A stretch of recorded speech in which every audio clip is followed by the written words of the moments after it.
Welcome, my fellow teachers. So, one of the things that I do on a regular basis that I try to, I try to do it such that the system doesn't mark things wrong that are actually right, which we come across a lot in math because of formatting issues and the way that we get answers typed in because of all the special characters that we have to use, like exponents and whatnot. I go back and I check, right? And I grade assignments as a whole. So one of the things that I've been struggling with was, did I look at the entire class's work on this one whenever a student turns in something late? So for instance, let's look at lesson 6970. I've got a student here who didn't turn their assignment in.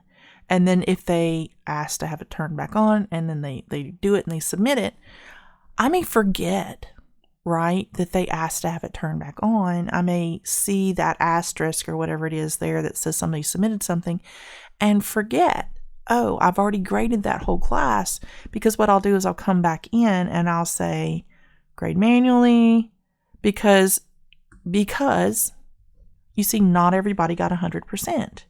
So I forget, because I'm old and forgetful, whether or not I checked everyone's grades or not. And what I mean by that is I will go to this class, I'll go to grade manually, and then select this class, and then it allows me to grade them as a group. So there's no names showing. I can show it if I choose, but then I can see that everybody got the right answer on this one. Okay, so cool. Everybody got the first one right. And then I can look at the second one. Everybody got that one right. And I can just continue down, looking at the problems, and making sure, because that way I can quickly grade and see if there's any problems, but I can grade everybody's work and make sure that the system worked like it's supposed to, and it graded everybody's stuff accurately. Because sometimes, depending on the symbol that we use, or it does a bad job with the little dot versus the X sometimes.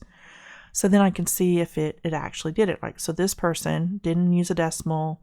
They didn't use the right exponent. I don't know what this person did. This person used the right decimal, but they didn't use the right exponent. It should be -4, not a +4. So they dropped their negative. So what I would do in that situation is I would say you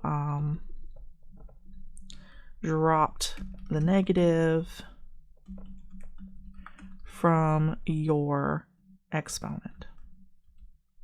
So when they log into their assignment, I just need to fix that. So then they click redo, they fix it, they turn it back in. That's great. Doesn't mean I'm going to jump up and run and go regrade their paper. They'll get to it when they get to it, right? But that way I can see exactly what's going on, and then I can address that in the next class. I can say, hey, don't forget, but they had to get the right answer in order to get here. So I know they know how to do it, but they just have to pay attention. The details matter in math, positives and negatives, and where the decimal is. All of those little details matter because they affect the value of what's going on. All right, I'll quit talking about math. But anyway, let's say another student did the same thing. Then I can just copy and paste. Like I could just Control-C and go up here. Let's say this person did that. I could click comment and I could just paste the whole comment right there if they had done the same thing. So it makes grading and making those similar comments really, really easy. And it saves me a lot of time. Okay, so let's say I've graded everything here. I'm just going to quickly look. Yeah, I keep telling them we don't use pi, but they don't listen. Checking. I don't know what they're doing sometimes. It's like, really? And if you'll notice, all the ones that are correct rise to the top, and all the ones that are wrong go to the bottom. So if you just go to the bottom, you'll see the ones that are wrong. It's really easy and really fast that way. So this one at the bottom, it's always the ones at the bottom you got to look at. So you just roll up, and these are all right. And roll up. These are all right. Roll up, and I don't know what the heck this person down here is doing. Now I could show who that is if I chose to, but it's not always the same student. Sometimes, it's whichever person got that wrong, the wrong problem, the wrong answer always rolls to the bottom. So hopefully it's not all the same student. I didn't look to see. I'm just going through it. All right, so I've graded the whole thing in a matter of minutes. Instead of opening each individual pod and looking at their answers and grading them individually, I did the whole class in like 2 minutes, which is great, right? That's easy peasy. But, okay, I did this lesson. If I exit out of this lesson, what is my indicator that tells me you've already graded this entire assignment for everyone? There's not one. So what I've been doing to remind myself that I've already graded all of the stuff on this assignment, and I'm grading it well past the due date. This is my check. This is my final check to make sure that every point possible that they could be awarded has been awarded to them. And I do it well after the fact, just to give everybody the opportunity to turn in late work so that I'm not constantly double grading stuff, right? Well, so what I've decided to start doing is put this little check mark in here. And the check mark is, if you're not familiar with where you get that symbol, it's just the button under your delete key. That little straight up and down line with the backslash underneath it. If you just press that, you get a check mark in Jupyter. So if I put that check mark on there, it alerts me and says, hey, you already graded everything in this class. So I don't have to go back and try to figure out or keep notes, where did I leave off? Which ones did I do? So it's like an indicator for me in the system that makes my life a little bit easier. You could also use an asterisk if that helps you to say, yes, I've already graded this one. Just some type of mark or indication that tells you that you've already graded all of this as a whole for Jupyter errors, which is kind of what I'm grading it for. I'm not grading it for the grade. I'm grading it for Jupyter errors at this point to make sure that they've gotten all possible points awarded to them that they've earned, correctly. All right, so when I do that, then, I go back out here and it shows me the ones that I've already done as a whole.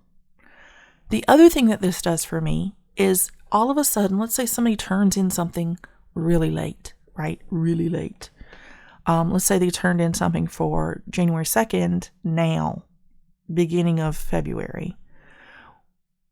I'm going to get to that when I get to that. I'm not going to jump up and run and grade that just because, how is it? A friend of mine, when I used to be in the corporate world, she was in accounts receivable or accounts payable. And when we would put in an office order, when my boss would say, this really has to happen today, I waited around, I didn't get it. She would say, lack of planning or performance on your part does not create an emergency on my part. So we could rephrase that and say, a lack of responsibility on your part does not create an emergency or a sense of urgency on my part. So if you turn it in late, you're going to have to wait for it to get graded. You're just going to have to wait until I grade stuff that's way overdue. And so what I've kind of decided is that I'm going to just pick a day, like maybe the 1st and the 15th, or every other weekend or every other Saturday, to grade late work. And if you turn it in between that window of time, you're going to have to wait until the next Saturday for me to grade late work. I'm not going to jump and run to grade stuff that you should have turned in with everybody else, because it's not fair to everybody else who's busted their butt. And then that also gives me an indicator to where, especially if you're somebody who deducts points for late work, that indicator of it's way late, I'm going to take X amount of points away. I have this visibility, but then I also can see if they've just redone it, because the system only shows us the last day that they had it. It doesn't show us the times that they've opened that assignment before. So they may have turned it in on time previously, but then they went back and redid it to try to up their grade. like a second time, later on once they understood the material, which I'm fine with. But I'm not going to jump and run to go grade that, when it is a redo. It'll get graded whenever I grade the backup work or the late work. You're just going to have to wait for me to do that. And then your grade will go up when I do so, hopefully. So anyway, that's my point. I thought it would be a useful tool for anybody who's not doing that already in the system to, if you go back and do that, just to make sure everything's copacetic with your assignments. Just, also the students can see the check mark in their assignment list. So when they see that check mark, you can explain to them, if you see a check mark or an asterisk on your assignment title, that means I've already graded that assignment. So if you turn something in now for that assignment, it will get graded in 2 weeks or whatever your time frame is. 2 weeks is a good number, I feel like. That especially if it is a paper or some type of written work that requires, focusing and sitting down and honing in your attention on. All right, so I'm going to quit preaching and sitting on my soapbox and bossing y'all around. If it's helpful, I'm glad I could help somebody. If it was not helpful, there's a delete key on there for a reason. So I'll talk to you guys on Thursday. Bye for now.